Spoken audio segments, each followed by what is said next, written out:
నమస్కారం వార్తలకు స్వాగతం. ముందుగా ముఖ్యాంశాలు. ఏపీ ప్రభుత్వ సలహాదారు Sajjala Ramakrishna Reddy press meet. TDP నేతలపై ఫైర్.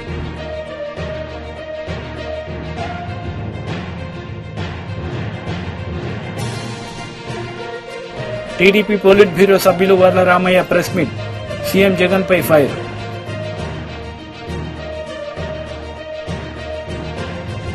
తెలంగాణ ప్రజలను మాయమాటలతో నమ్మించి 9 ఏళ్లుగా దోచుకున్న టీఆర్ఎస్ ను ప్రజలు నమ్మే స్థితిలో లేరని సంగారెడ్డి మాజీ ఎమ్మెల్యే జగ్గారెడ్డి అన్నారు.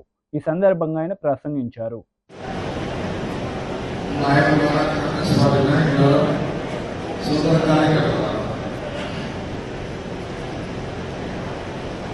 ఇప్పుడు వాళ్ళకి ఎవరు తింటా రెండే విషయాలు చెప్తాం. అందరికీ ముందు కూడా మనపోయింది శ్రీరామనవమి వేడుకల్లో. ఒక విషయాన్ని మీకు స్పష్టంగా తెలియజేస్తున్నా. హనుమంతరావు గారు అనేక విషయాలు చెప్పేసారు. ఆ విషయాలు పోకుండా ఇక్కడ ఉన్న నాయకులకు కార్యకర్తలు తెలియజేయడం ఏంటంటే ఈ పరీక్ష నియోజకవర్గం గురించి సరే మధుర ఎంత అనుకున్నాడా, అలాగే శ్రీనివాసరావు ఎంత అనుకున్నాడా, లేకపోతే బిఆర్ఎస్ మీద ఎంత పోలేదు పోలేదు 2 లక్షలు అంటే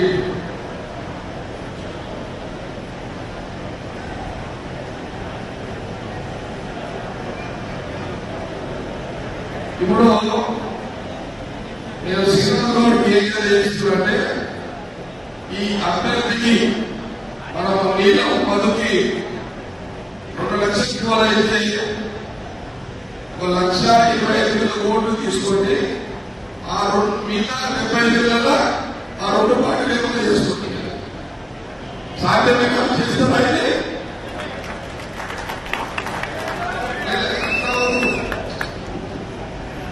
చేయగలుగుతారా? పడంచర్ నాయకులకు, కాంగ్రెస్ నాయకులకు, కార్యకర్తలకు తప్పుగా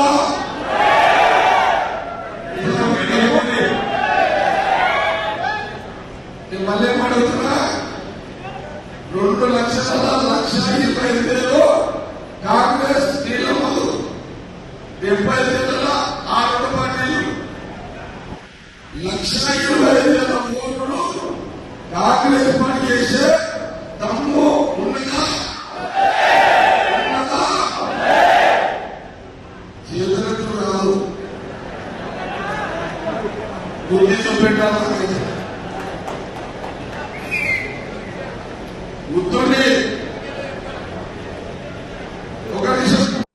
బీజేపీలో భారీ చేరికలు జరిగాయి. ఈ సందర్భంగా బండి సంజయ్ మాట్లాడారు. బీజేపీలో రాముని పేరు ఎప్పుడు వస్తున్నారు? రాముని పేరు పక్క పెట్టి రామంటే రాముని పేరు అరే బాగా చెప్తా. రాముని వారసులం, రాముని ఇష్యూ ఓటేమని ఇక్కడ చెప్తలేము మేము. బాగా చెప్తా అయోధ్యలో రామ మందిరం నిర్మాణం జరిగిందని మాత్రం పక్కా చెప్పుకుంటున్నాం. మీరు చెప్పుకోగలదు అంటున్నారు. నాకు అర్థం కాదు. మీరు చెప్పుకోగలుగుతారా? నేను చెప్పినా మీరు రాముని పేరు మేము చెప్పుకుంటున్నాం. నీకు ఇష్టం లేకుండా నువ్వు బాబర్ పేరు చెప్పుకో, లేకపోతే ఇంకో పేరు చెప్పుకో. అయోధ్యలో జరిగిన విషయం చెప్తున్నాం మేము. గౌరవ సుప్రీంకోర్టు ఇచ్చిన తీర్పు గురించి మేము ప్రస్తావిస్తున్నాం. కాబట్టి దయచేసి ఆలోచన కాదు. ఈ దేశంలో ప్రధానమంత్రిగా ఎవరుండాలి, ఎవరుంటే ఈ దేశం బాగుపడుతుంది. ఎవరు 370 ఆర్టికల్ రద్దు చేశారు, ఎవరు త్రిపుల్ తలాకులు రద్దు చేశారు, ఇవన్నీ ఆలోచించి ఇలా వాస్తవ విషయాలు ఆలోచించి ఇలా నరేంద్ర మోడీ గారి మళ్ళీ ప్రధానమంత్రి చేయాలంటే మీరు నాకు ఓటేస్తే నేను పోయి నరేంద్ర మోడీ గారికి ఓటేస్తా. ఇలా టీఆర్ఎస్ పార్టీకి ఓటేస్తే ఆయన ఎవరికి ఓటేయాలి? ఢిల్లీ పోయి ఎవరికి ఓటేయాలి? ఓటేయాలంటే ఓడ అభ్యర్థి లేడు వాళ్ళకి ఢిల్లీలో. కాంగ్రెస్ పార్టీకి ఓటేస్తారు. కాంగ్రెస్ పార్టీ ఎవరు కొట్టాలి? రాహుల్ గాంధీ ఇంకోటి ప్రధానమంత్రి అవుతారా? వాళ్ళే పోటీ మా ప్రధానమంత్రి కావాలని ప్రధానమంత్రి అభ్యర్థి లేని వాళ్ళే చెప్తున్నారు. కాబట్టి వాళ్ళు ఇద్దరికి ఓటేస్తే అది ఓటు వృధా అవుతుంది. కాబట్టి ఇలా మీ అమూల్యమైన ఓట్లు విలువ కావాలంటే ఇలా గతంలో నాకు ఓటేస్తే వాళ్ళ దేశం మొత్తం కరీంనగర్ గురించి మాట్లాడుకుంటున్నారు. ఏ విధంగా పాదయాత్ర చేసినా, ఏ విధంగా గుట్లాడినా, ఏ విధంగా తెలంగాణ రాష్ట్రంలో ఈ గడ్డీల పాలన ఎట్లా అంతమందించినామో ఒక్కసారి ఆలోచన చేయాలి. మనం కొట్లాడితే కాంగ్రెస్ వాళ్ళు పండుగ చేసుకుంటున్నారు. కొట్లాడింది మనము, ఇలా కేసీఆర్ మెడల్ వచ్చింది మనము, ఇలా అధికారంలోకి వచ్చింది కాంగ్రెస్ పార్టీ. ఏ రోజు ఏ ఉద్యమాలు లేని కాంగ్రెస్ పార్టీ అధికారంలోకి వచ్చింది. కానీ ప్రజలు ఇలా వాస్తవాలు గ్రహించి మేము పొరపాటు చేసినాం, మేము తప్పు చేసినాం, ఈ పార్లమెంట్ ఎన్నికల్లో ఎట్టి బస్సులో తప్పు చేయం, మా ఓటు పక్క పువ్వు గుర్తు మీద చేస్తాం తప్ప వేరే పార్టీకి ఓటు ఏమని చెప్పి ప్రజలందరూ ఆలోచిస్తున్నారు. కాబట్టి ఇలా చేరిన మీరందరూ కూడా, ఇలా కండువ కప్పుకున్న మీ అందరూ కూడా తప్పకుండా ప్రతి ఇంటికి చేయండి. ఒక్కొక్క ఇంటి కనీసం 5 సార్లు కలవండి. ప్రజలను ఓటు రిక్వెస్ట్ చేయండి. వాళ్ళు డబ్బుల ద్వారా వస్తున్నారు, మేము ధర్మంగా మేము వస్తున్నాం. మరి ధర్మంగా మేము వస్తున్నాం కాబట్టి ఇలా ధర్మాన్ని గెలిపించండి, ధర్మాన్ని గెలిపించండి, న్యాయంగా ఓటేయండి. ఇలా పూర్తి మీద ఓటేయండి. ఇలా నరేంద్ర మోడీ గారు ప్రధానమంత్రి చేయాలని చెప్పి అందరూ కూడా ప్రతి ఇంటికి వెళ్లి ఓటును రిక్వెస్ట్ చేయాల్సిందిగా మీ అందరికీ విజ్ఞప్తి చేస్తూ, తప్పకుండా మీరందరూ కష్టపడి ఇలా నరేంద్ర మోడీ గారి మీద నమ్మకంతో, భారతీయ జనతా పార్టీ మీద విశ్వాసంతో తప్పకుండా ఈ కరీంనగర్ పార్లమెంట్ లో కాషాయపు జెండా తప్ప వేరే రంగురంగుల జెండాలకు స్థానం లేదని చెప్పి నిరూపించడానికి మీరందరూ భారతీయ జనతా పార్టీలో చేరినందుకు మీ అందరినీ మనస్ఫూర్తిగా అభినందిస్తూ, మీ అందరినీ స్వాగతిస్తూ, అందరం కలిసికట్టుగా మనం ముందుకు పోయి మన భారీ మెజార్టీతోని ఈ కరీంనగర్ పార్లమెంట్ లో గెలిపించాల్సిందిగా మీ అందరికీ విజ్ఞప్తి చేస్తూ ముగిస్తున్నాడు. భారత్ మాతాకి జై. జై శ్రీరామ్.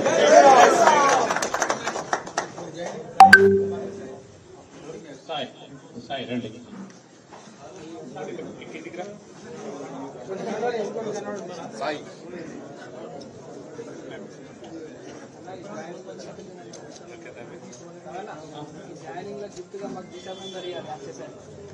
సరే తప్పకుండా తమ్మి. ఇప్పుడు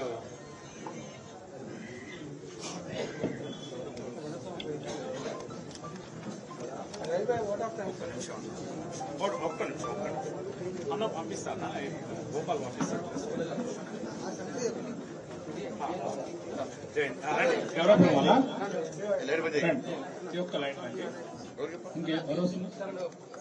గంగాధర్ తొందరగా పంపించావా వారిని? టీడీపీ నేత వరుణ్ మీడియా సమావేశం నిర్వహించారు. ఈ సందర్భంగా సీఎం జగన్ పై మండిపడ్డారు. ఇవాళ ఆంధ్రప్రదేశ్లో సార్వత్రిక ఎన్నికలకు నామినేషన్ పర్వం మొదలైన దృష్ట్యా కొంతమంది అభ్యర్థులు నామినేషన్ చేశారు. వాళ్ళందరూ కూడా శుభాకాంక్షలు. కానీ ఒక ప్రత్యేకమైన నామినేషను ఒక వ్యక్తి గురించి మాట్లాడాలి.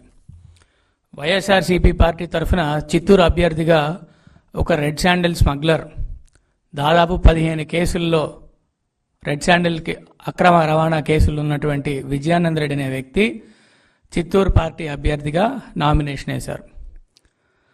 ఈయన కొన్నాళ్ల క్రితం అక్రమంగా సంపాదించినటువంటి రెడ్ శాండిల్ డబ్బులతో రాజకీయ నాయకుడిని ముసుగేసుకొని ఇప్పుడు ప్రజాప్రతినిధి అవతారం ఎత్తుదామని చెప్పి చిత్తూరు ఎన్నికల్లో పోటీ చేస్తా ఉన్నాడు. ఇవాళ ఆయన మీదున్న కేసుల లిస్టు ఒకసారి పరిశీలిస్తే పీలేరులో section 379, 353 IPC illegal transport of red sandal. ఇదే కేసులు 15 ఉన్నాయి ఆయన మీద. పీలేరులో, గంగాధర్ నెల్లూరులో, కేబీపల్లి పోలీస్ స్టేషన్లో, కేబీపల్లిలో ఇంకో పోలీస్ స్టేషన్లో కేసు, అదే మాదిరిగా 2 టౌన్ పోలీస్ స్టేషన్ చిత్తూరులో, గుడిపాలలో, మళ్ళా చిత్తూరులో, మళ్ళా ఎస్ఆర్పురంలో, మళ్ళీ 1 టౌన్లో, మళ్ళా బంగారుపాళ్యంలో, ఇంకోటి బంగారుపాళ్యంలో, ఇంకోటి 2 టౌన్లో, ఇంకోటి పెనుమూరులో, ఇంకోటి సిఐడి కేసు, అక్రమ మద్యం రవాణా case, supply of spurious liquor during election అప్పుడు అక్రమ మద్యం రవాణా చేసిన చరిత్ర. విజయానంద్ రెడ్డి అనే వ్యక్తి మీద ఇల్లీగల్ కేసుల సంఖ్య దాదాపు 15. ఇల్లీగల్గా రెడ్ శాండిల్ స్మగ్లింగ్ చేసినటువంటి కేసులు 15. ఎలక్షన్ అప్పుడు అక్రమ మద్యం, కల్తీ మద్యం రవాణా చేసినట్టు ఇంకో కేసు. మద్యం రవాణా చేయడమే ఒక కేసు, అందులో మళ్ళీ కల్తీ మద్యం రవాణా. ఈయన్ని ముద్దుగా చిత్తూరు ప్రజలు విజయానంద రెడ్డి ఎల్ఎల్బి అని పిలుచుకుంటున్నారు. ఈ రెడ్ శాండిల్ స్మగ్లింగ్ కాకుండా ఈ పెద్ద మనిషికి దగ్గర ఆయన ఎల్ఎల్బిని ఎందుకంటారంటే లిక్కరు, లాటరీ, బెట్టింగ్ ఈ 3 వ్యవహారాలతో చిత్తూరు ప్రజల్ని భయభ్రాంతులను చేసి దారి మళ్లించి సమాజాన్ని సర్వనాశనం చేసే ఈ రెడ్ శాండిల్ స్మగ్లర్ విజయాంధ్ర అనే ఒక వ్యక్తి చిత్తూరులో ప్రజాప్రతినిధికి అవతారం ఎత్తి ఎమ్మెల్యే అవుదామని ఎన్నికల్లో పోటీ చేస్తానని ఈరోజు నామినేషన్ దాఖలు చేశాడు. కానీ ఇటువంటి నీచమైన చరిత్ర కలిగిన వ్యక్తికి వైఎస్ జగన్మోహన్ రెడ్డి టికెట్ ఇచ్చి ప్రజల మీదకి తోసి నువ్వు ప్రజాప్రతినిధి అవ్వాలి విజయాంధ్ర రెడ్డి అని చెప్పి మా మీదకి పంపించాడు. సిగ్గు ఎగ్గు ఉంటే ఇంత నీచమైన నేర చరిత్ర, ఇంత నీచమైనటువంటి దోపిడీ చరిత్ర, 15 కేసుల్లో రెడ్ శాండిల్ డబ్బులు తినేసినటువంటి రెడ్ శాండిల్ అక్రమ రవాణా చేసినటువంటి ఒక వ్యక్తికి వైఎస్ఆర్సీపీ టికెట్ ఇచ్చి చిత్తూరులో పోటీ చేయమంటా ఉంది. ఏమైనా ప్రజల పట్ల, ప్రజాస్వామ్యం పట్ల, చిత్తూరు ప్రజల పట్ల ఎంత అసహ్యమైన భావన లేకపోతే ఇటువంటి వ్యక్తిని ప్రజాప్రతినిధిగా ఎన్నుకోబడతారా? మీకు ఇంకో నాయకుడు టీడీపీ పోలిట్ బ్యూరో సభ్యులు వర్ల రామయ్య మీడియా సమావేశం నిర్వహించారు. ఈ సందర్భంగా పలు అంశాలపై ఆయన మాట్లాడారు. 5 కోట్ల ప్రజలకి తెలిసిన తర్వాత దొంగకు తేలుకుట్టినట్లుగా కూర్చోవలసిన వైఎస్ఆర్ కాంగ్రెస్ పార్టీ ముఖ్యమంత్రి తన మిత్ర బృందం ఇంకా చచ్చిపోయిన పామును బతికించాలని, చెప్పు కింద తొక్కివేయబడ్డ తేలును బతికించాలని ప్రయత్నం చేస్తున్నారు. ఈ నాటకాన్ని కొనసాగించాలని అయిపోయింది. తెర దించేశారు. ఆ నాటకానికి సమాప్తం అని బోర్డు వేశారు. ది ఎండ్ బోర్డు పడిపోయింది. ఆ నాటకానికి ఇంకా నాటకాన్ని ఆడాలని ప్రయత్నం చేస్తూ ఉన్నారు. సాక్షి ఛానల్కే పోలీస్ అధికారులు వారి దర్యాప్తు మొత్తం తెలియజేస్తారట. మరి మిగతా పేపర్లకు చెప్పరా? మిగతా పేపర్లు ఉండవా? పోలీస్ అధికారుల commissioner of police Vijayawada city మిమ్మల్ని అడుగుతున్నాం సార్. మేము ఒక పౌరుడిగా మిమ్మల్ని ప్రశ్నిస్తున్నాం. ఈ దర్యాప్తు అంతా కూడా ఒక సాక్షికి ఎలా తెలుస్తుంది? ఈరోజు చేస్తారు, దర్యాప్తు పూర్తి అయిపోయింది, ఈరోజు ప్రవేశపెడుతున్నారట. హూ ఇస్ దిస్ సాక్షి? పోలీస్ కమిషనర్ గారు చెప్పాలి. పోలీస్ కమిషనర్ సాక్షి ఒకటేనా? మీరు are you going hand in glove? Police commissioner సాక్షి కలిసే ఈ రోజున దర్యాప్తు చేస్తున్నారా? లేకపోతే సాక్షి విలేకరులు దర్యాప్తు చేస్తుంటే మీరు చూస్తూ ఊరుకున్నారా? ఇది బట్టబయలైపోతుందంట కుట్ర. ఇంకెక్కడ కుట్ర? మీ బొంద కుట్ర. ఇది డ్రామా తేలిన తర్వాత ఇంకా ఏదో చేయాలని మీ తపన. ఏదో రకంగా బోండావమా గెలుస్తాడు మీకు తెలుసు. మీరు పలాయనం చిత్తగిస్తున్నారు తెలుసు. ఏదో రకంగా అతన్ని ఇబ్బంది పెట్టాలని, ఏదో రకంగా అతని మీద కక్ష సాధించాలని తప్పుడు కథలు అల్లుతూ ఉన్నారు. సాక్షి తప్పుడు కథలు అల్లుతుంటే దానికి జీ హుజూర్ అంటాం పోలీస్ అధికారులకి. న్యాయమా అని చెప్పి నేను అడుగుతున్నా. చిన్న పిల్లలు, మైనర్ పిల్లల్ని హింసిస్తున్నారు. ఇది ధర్మమా అని చెప్పి నేను అడుగుతున్నా. 6 రోజులైంది ఆయన మీద హత్యా ప్రయత్నం జరిగి. ఆ గులకరాయి దొరకదండి. విసిరిన గులకరాయి 2 మనుషులకు తగిలిన తర్వాత అది కూడా పెద్ద కథ. అక్కడే పడుతుంది కదా, ఇంకెక్కడికి ఎగిరిపోద్ది? కాకెత్తుకుపోద్దా గులకరాయిని? ఆ వ్యాన్లో ఉండదు ఆ గులకరాయి? తమాషా చేస్తున్నారు. ఇంకా still you wanted to do something, ప్రజల్ని మభ్యపెట్టాలని. మీ పార్టీ నాయకులందరూ మౌనం వహించారు. అర్థమైంది, సిగ్గుతో తలదించుకున్నారు. అయ్యో ఈ డ్రామా తెలిసిపోయిందిరా, మన దొంగాటకం, జగన్ నాటకం, వైసీపీ దొంగాటకం రాష్ట్ర ప్రజలకు తెలిసిపోయిందని కిమ్మనకుండా కూర్చుంటే స్టిల్ పోలీసులు ఇంకా పట్టుకొని, నిన్నే చెప్పాను నేను, స్కాట్లాండ్ యార్డ్ పోలీసులు కూడా ఈ గులకరాయిని ఛేదించలేరు కేసు. మీరేమన్నా కథలల్లి ఏదో చేస్తే మేము చెప్పలేము. ఏదో కథలు సృష్టించి, ఏదో బెదిరించి, కొట్టి, బామాలి చెప్పిస్తే మేము చెప్పలేం. కానీ ఎలా డిటెక్ట్ అవుతుంది? చీకటి, చిమ్మ చీకటి. అక్కడ రాయి విసిరారని సాక్షి చెబుతున్న చోట చీకటి, వేయించుకున్న ఆయన దగ్గర చీకటి. ఎట్లా తెలుస్తుంది? సరైంది కాదు. ఏపీ ప్రభుత్వ సలహాదారు సజ్జల రామకృష్ణారెడ్డి మీడియా సమావేశం నిర్వహించారు. ఈ సందర్భంగా పలు అంశాలపై ఆయన వివరణ ఇచ్చారు. ఇక్కడ అందులో పార్టిసిపేట్ చేసిన వాళ్ళు ఇక్కడ కూడా ఉన్నారు కొంతమంది. ఇందులో ఈ యజ్ఞంలో పార్టిసిపేట్ చేసి స్పాన్సర్ చేస్తున్న వాళ్ళలో కొంతమంది యూఎస్ఏలో ఉన్నట్టున్నారు. వాళ్ళు తమ పేర్లు చెప్పమనట్లేదు, లేదా మాకు ప్రచారం కావాలని వాళ్ళు అడగట్లేదు. మేము జగనన్న చేస్తున్న ఈ యజ్ఞంలో మేము కూడా పార్టిసిపేట్ చేయాలనుకుంటున్నాం. ఈ విజయంలో మా వంతు మేము కృషి చేసినట్టు ఉండాలి, ఇంకా ఎక్కడన్నా ఉంటే చెప్పండి అని కూడా వస్తున్నారు. వాళ్ళందరికీ నా అభినందనలు. అలాగే గత వారం రోజులుగా రేయింబౌళ్ళు పనిచేసి వీటన్నిటిని రెడీ చేసుకున్న ఇక్కడ పార్టీ కార్యకర్తలకు, అలాగే ఇక్కడ ఉన్న సభ్యులందరికీ కూడా నేను అభినందనలు తెలియజేస్తున్నా. చాలా ఉత్సాహంగా ఉంది మాకు. ఎందుకంటే చెప్తున్నా కదా, వచ్చే ఎన్నికలు 20 రోజుల్లో పూర్తి అయితే ఆ తర్వాత మరోసారి జగన్మోహన్ రెడ్డి గారు ఇంతకంటే ఇప్పటికంటే ఇంకా ఎక్కువ మెజారిటీతో ప్రభుత్వం స్థాపించబోతున్నారు, ప్రమాణ స్వీకారం కూడా చేయబోతున్నారు అనే ఊపు ఇప్పటి నుంచే కనపడుతుంది. ఈరోజు అభ్యర్థులు అడగలేదు, పార్టీ అడగకుండా వీళ్ళ ముందుకు వచ్చి చేయడంలో అది ఎక్స్ప్రెస్ అవుతుందని చెప్తూ మరోసారి అందరికీ అభినందనలు తెలియజేస్తున్నాను. ముఖ్యంగా వీటిని స్పాన్సర్ చేసిన యుఎస్ఏలో ఉన్న ఎన్ఆర్ఐ మిత్రులందరికీ కూడా అభినందనలు అండ్ కృతజ్ఞతలు కూడా తెలియజేస్తున్నాను. సీఎం గారు దాడి ఘటన మీద ఈరోజు దుర్గారావు టీడీపీ అరెస్ట్ చేశారు. మీరు మొదటి నుంచి ప్రీ ప్లాన్డ్ అటాక్ అని మీరు మొదటి నుంచి చెప్తున్నారు, ఈరోజు వాళ్ళని అరెస్ట్ చేశారు. ప్రీ ప్లాన్డ్ అటాకే. ఇప్పుడు ప్రీ ప్లాన్డ్ అటాక్ అనే దానికి రీజన్ కూడా చెప్పాము. ఎందుకు చెప్పామంటే జరిగిన పద్ధతి కానీ ఆ ఫోర్స్ ఎంత ఫోర్స్ఫుల్గా వచ్చింది అనేది కానీ అది ఇద్దరికి తగిలి కూడా అంతే ఫోర్స్ఫుల్గా తగలడం అంటే ఇట్ ఈజ్ నాట్ ఎవరో ఆకతాయి చేసిందో, ఊరికి గాల్లోకి విసిరిందో, ఇచ్చేసిందా కాదనేది అక్కడ క్లియర్గా అర్థమవుతుంది. గురిపెట్టి కొట్టారు, అదృష్టవశాత్తు తప్పింది. మా అదృష్టవశాత్తు అది తప్పింది. అక్కడికి ఈయనకు తగిలి రెండవది వెల్లంపల్లి శ్రీనివాస్ కూడా తగిలింది. ఆయన కన్నుకు తగిలింది నేరుగా. ఆయనకే అంత ఫోర్స్ఫుల్గా తగిలింది అంటే జగన్మోహన్ రెడ్డి గారికి ఇంకా ఎంత గట్టిగా తగిలి ఉంటుంది. అది కొంచెం కింద అయితే ఏమయ్యేది? ఇది మేము ఎక్స్ప్రెస్ చేసింది. మేము ఎక్స్ప్రెస్ చేయడానికి ఒక సాలిడ్ రీజన్ ఉంది. అయితే దీని మీద వాళ్ళు టీడీపీ కానీ అలాగే పవన్ కళ్యాణ్ గారికి బ్యాచ్ కానీ వీళ్ళు అంటున్న మాటలు ఇదంతా డ్రామా అని అంటున్నారు. మళ్ళీ చెప్పాము, మళ్ళీ చెప్తున్నాను, ఇదే డ్రామా వాళ్ళని ఆడమని చెప్పండి. నిజంగా దూరం నుంచి రాయి పెట్టి కొట్టించుకోమండి ఎట్లుంటుందో. ఎవరైనా సరే అక్కడ నుంచి రాయి పెట్టి కొట్టించుకోవడము, ఇంకోటి చేయడం అనేది సాధ్యమా? సెకండ్ థింగ్, ఆ కాన్స్టిట్యున్సీకి సంబంధించిన బోండావమో ఎవరో టార్గెట్గా మూవ్ అవుతున్నారు, ఆయన ఇరికించాలని చూస్తున్నారు అంటారు. ఇరికించాలని చూడడం ఇది. రేపు ఎవడైనా సరే హత్య చేసిన వాడైనా నన్ను దీంట్లో ఇరికించాలనుకుంటున్నారంటే ఎట్లా కుదురుతుంది?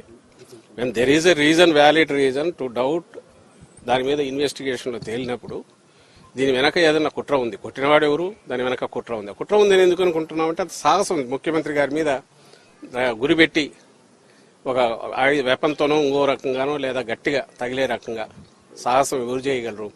వెనక ఎవరెవరన్నా ఉండాలి, లేదా వెనక వాళ్ళు రెచ్చగొట్టిన దానివల్ల రెచ్చిపోయినా ఉండాలి. ఇందులో ఎంతవరకు ఆ వెనక ఉన్న వాళ్ళ పాత్ర ఉంది అనేది కూడా ఇన్వెస్టిగేషన్తో దాని ప్రకారం మూవ్ అవుతారు. ఇందులో ఒక నిరికించేది ఏమి ఉండదు. వాళ్ళు చేసి ఉంటే దొరుకుతారు, దొరికితే చట్టం పని తను చేసుకుపోతుంది, లేదు అనుకుంటే అక్కడికి ఆగుతుంది. కానీ ఒకటి ఖాయంగా కనపడేది ఏంటంటే ఇది ఒక పథకం ప్రకారం జరిగింది అనేది మేము ఏదన్నామో అది రుజువు అవుతుంది. అలా అనడానికి కూడా వ్యాలిడ్ రీజన్ మననే చెప్పాం.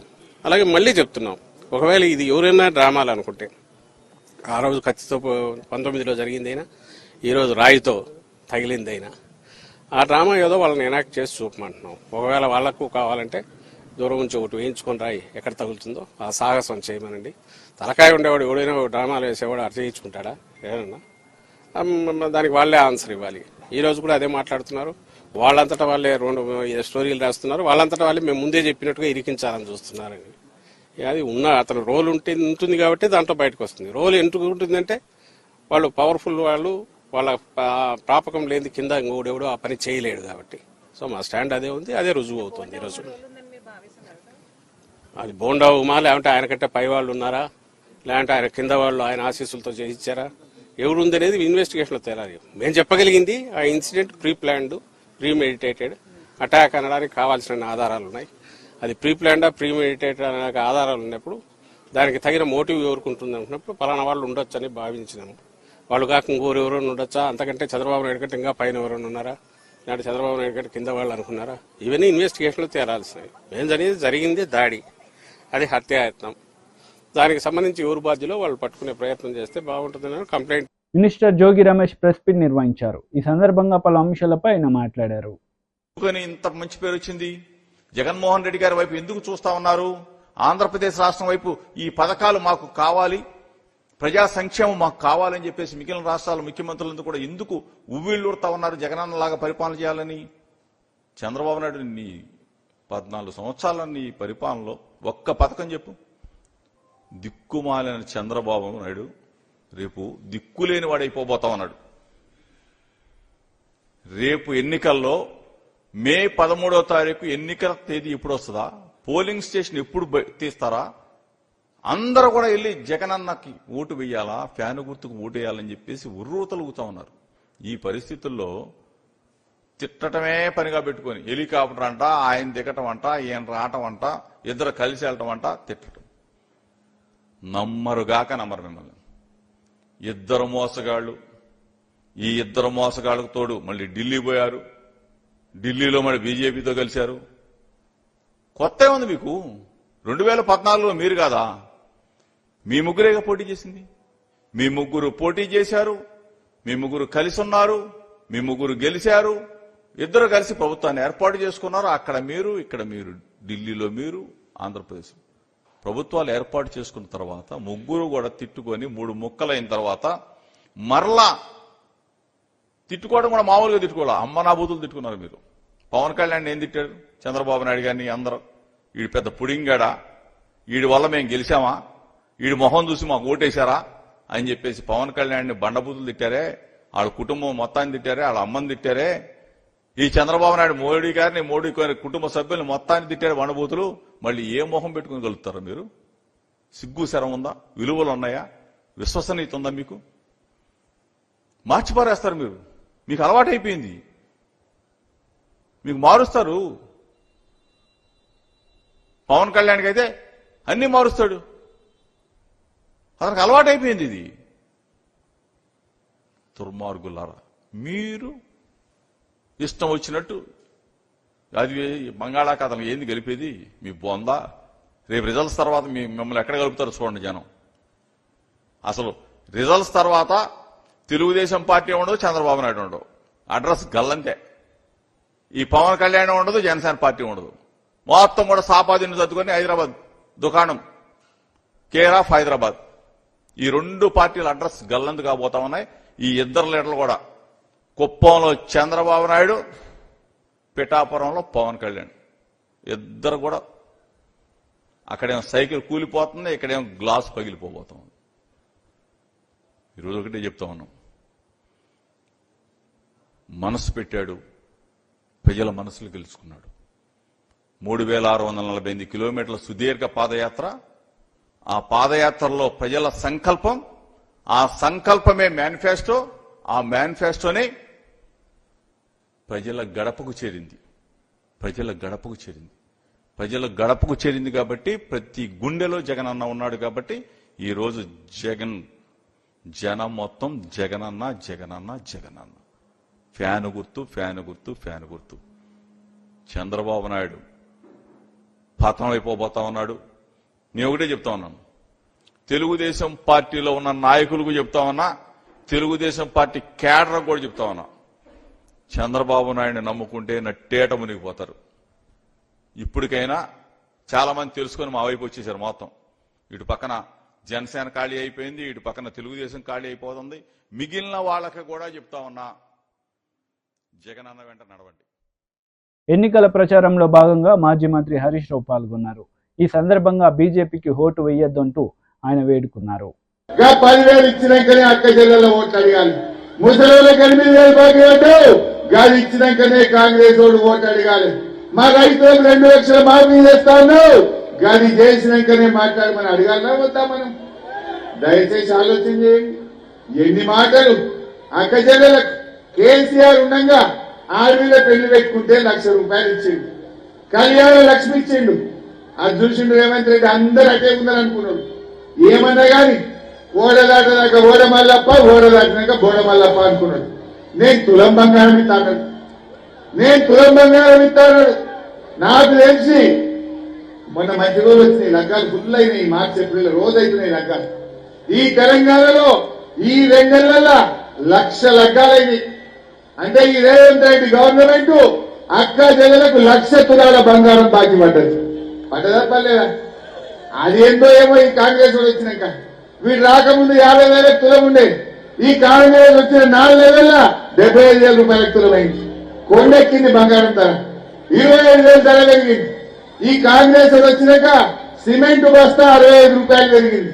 సలాక పెరిగింది, కంకర పెరిగింది, ఇసుక పెరిగింది, నిత్యావసర వస్తువుల ధరలు పెరిగినాయి, ఉప్పు పెరిగింది, పప్పు పెరిగింది, బంగారం కూడా పెంచింది.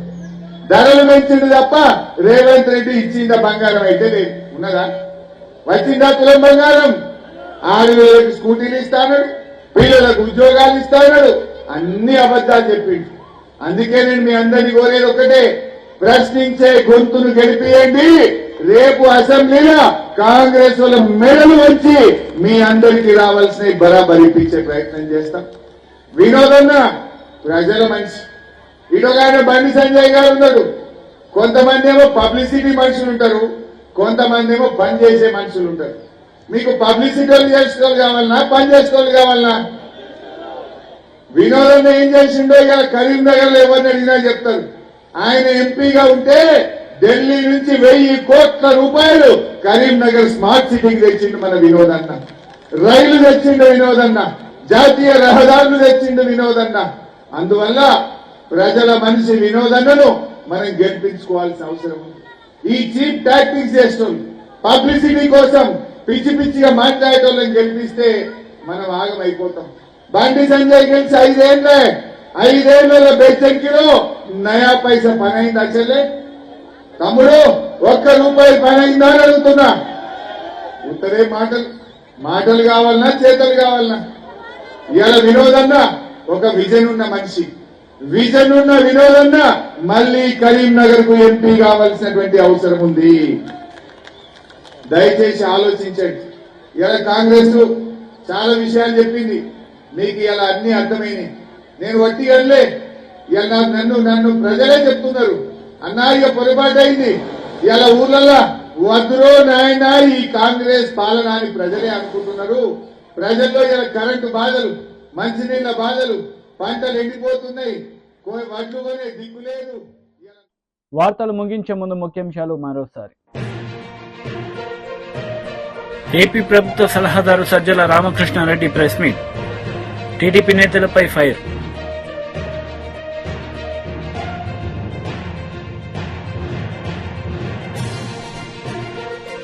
టీడీపీ పోలిట్ బ్యూరో సభ్యులు Varla Ramaiah press meet. CM Jagan పై ఫైర్.